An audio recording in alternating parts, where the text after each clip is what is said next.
let's talk about some of the free agency buzz that came out from the NFL Combine, since that will unofficially get started a week from today, next Monday. That's when legal tampering begins. And then the new league year, when pen can go to paper, is next Wednesday. But if you're Kirk Cousins, you announce that you talked to the Falcons before then, and then you get in trouble for it, and you lose a 5th-round draft pick.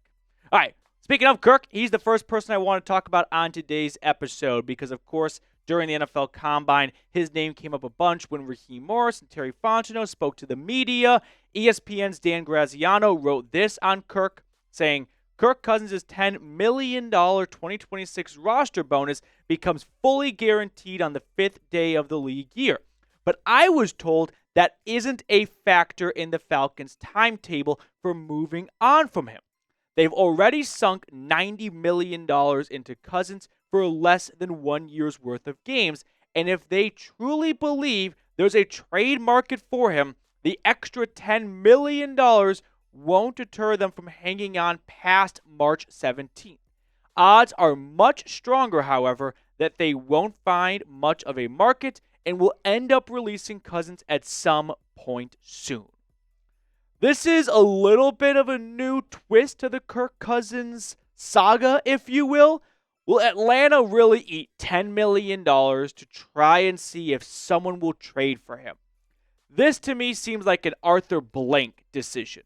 Hey, Art, do you mind spending $10 million on a guy that we are trying to trade, but if we don't find a trade partner, we're going to end up releasing him, and we could have avoided a $10 million check if we just released him before March 17th.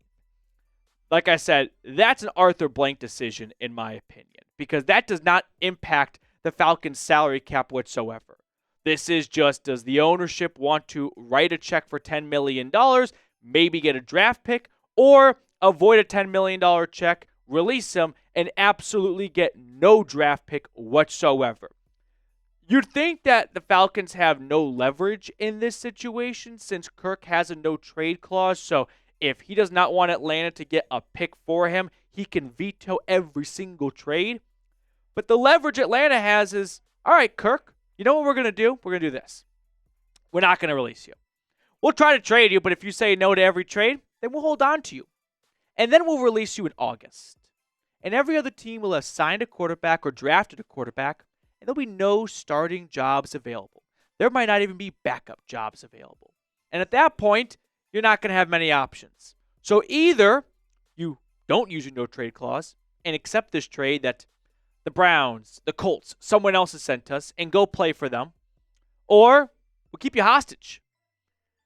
It's not a great way of doing business. And if you're Terry Fontenot, what you may not realize is you are lighting that bridge with his agent, Mike McCartney, on fire forever. But if you're willing to go to that extreme, that is something Atlanta could do. I'll say this much. Kirk Cousins will not be a Falcon week 1. I don't think he'll be a Falcon on March 18th. I don't think Blank is going to sign off on a $10 million check to just try and trade him. And if you're unsuccessful, then you inevitably release him when you could have avoided that $10 million check all along by releasing him within the first 5 days of the new league year. But I am absolutely positive Cousins will not be a Falcon come week 1. He's going to get traded or he is going to get released. But I am not for a second buying this idea that he's going to back up Michael Penix. That is the most awkward relationship, awkward quarterback room in the National Football League. And it's going to lead to, this might sound dramatic, but I really think it could lead to when Raheem Morris and or Terry Fontenot gets fired because things go south, there's going to be this long bombshell article from The Athletic that releases all the details. And you know the ones I'm talking about where it's like they did to the Jets, how the Jets didn't trade for Jerry Jeudy because his Madden rating was not high enough for the Sons of the Jets ownership liking. That kind of article is going to come out where it's going to have some story about how Michael Penix was constantly searching for a backup to provide some mentorship and help him go over film review, and Kirk was never there and was not in a supportive role because he had his own self-interest in mind of still being a starter in the NFL and never wanted to embrace being a backup. Avoid that altogether. Don't try and correct your mistake already by making another mistake. Accept the mistake and move on from it. The Broncos did that with Russell Wilson, and it worked out pretty well for them last year. They could have held on to Russ. They could have had Russ back up Bo Nix. But Denver knew they had to move on and rip the Band-Aid off and go a different direction. And I pray Atlanta learns, not from Denver's mistake, from Denver's success of knowing when it's time to move on and just moving on. Not trying to drag it out and see if you can get something out of it. Now, before we get on to the rest of today's episode, make sure to subscribe because NFL free agency, like I said, just 7 days away, and I don't want you to miss any signings, any trades, any releases, and you won't when you're subscribed and you have your notifications on. Next player up on the docket is center Drew Dalman. What's going to happen with an under-the-radar free agent, I'll say, because when you play the interior offensive line, you don't get a lot of national attention. But Dalman has become a very reliable center in the NFL, and I'm not getting the sense that he's coming back. And here's why. Graziano wrote, the Falcons are prepared to lose center Drew Dalman in free agency. They'd like to have him back, but are concerned he can get more money elsewhere. They feel good, though, about tendering restricted free agent center Ryan Nuzul and making him the Dalman replacement, which he was during the 2024 season when Dalman missed time due to injury. I completely agree with what Graziano is saying here. I'm sure Atlanta would like to bring back Dalman, but I don't think they are going to spend or match any contract offer given. I could see the Falcons submitting an offer to Dalman's agent and Dalman finding more money elsewhere, and that's all she wrote. You guys ready for my first is a blank? It's not a Falcon. Drew Dalman, he is a Bear. I think the Bears with Caleb Williams are going to invest heavily into the offensive line, and that might mean a bit of an overpay.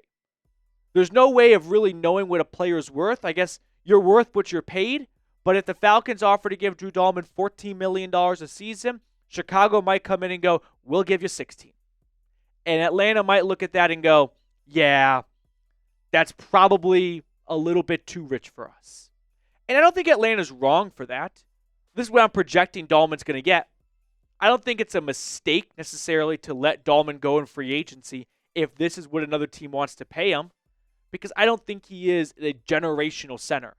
I think Drew Dalman is a fantastic run-blocking center who is an average pass protector. And that's not a bad thing. I think a lot of teams would like to have someone like that. Oh, you're great against the run and you can hold your own against the pass? Where do I sign? But I don't think you're going to find Atlanta going, where do I sign for that for $16 million a season? I think they might go, hey, we could probably take some of the savings from that, allocate it to our defense, and have probably not the same level of center play, but not a $16 million drop-off in center play by sticking in Ryan Nuzul between Chris Lindstrom and Matthew Bergeron, two excellent guards. So with that, I'll say your next center is Ryan Nuzul, who replaced Dalman for much of the 2024 season. Remember when Drew went down with an ankle injury? It was the Chiefs game, right? It was Sunday night, week 3. Yeah, because they went Steelers, Eagles. By the way, Atlanta, the only team to beat the Eagles. Truly beat the Eagles. How about that? Did they get a ring? Embrace debate. Should Atlanta raise a banner? Beat the NFL champions. I don't know. Might not be a bad idea. But, yeah, this is your center. If you don't know who it is because he's just not a household name, I'll give you the skinny on him. He was a UDFA out of App State. He was a high school quarterback. And it's always fun to hear offensive linemen talk about how they didn't play offensive line always, but they got to junior, senior year, sometimes even get to college, and they're like, coaches are saying, you got to put on a lot of weight. You're no longer a tight end. You're no longer a running back, whatever it is. You're an offensive lineman. Now, he's going to be a restricted free agent. So what that means is if you play 3 seasons and you're undrafted and you're a free agent, any team can make an offer to you. But Atlanta has the right to match that offer. And if they match that offer, then they can bring you back.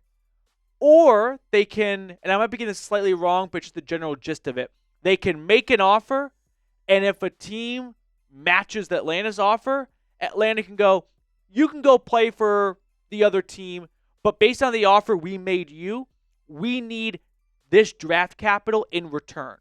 Now, most teams don't make a qualifying offer to a player so high that the draft capital needed to go elsewhere in free agency is a second or third round pick. Usually it's like a fifth round qualifying offer where, hey, we want to pay you this. If anyone else wants to pay you that, they can, but they need to give us a fifth round draft pick. And you rarely find teams willing to go that far. So I expect him to be re-signed by Atlanta. It'll be a cheap contract, and that's what's going to make it so lucrative for the Falcons because they're not going to be getting someone as good as Dalman. But if they're paying Ryan $2 million and the Bears are paying Drew $16 million, the Falcons are going to look at that $14 million difference and go, there's not a $14 million difference in talent between these two players, and we can take that $14 million and spend it on our defense. Before we sign off, if you want a shout out on a future episode of Falcons Today, scroll on down and type me. We've been doing more and more shout outs during the offseason, so if you would like to be on the receiving end of a shout out, type me in the comment section below.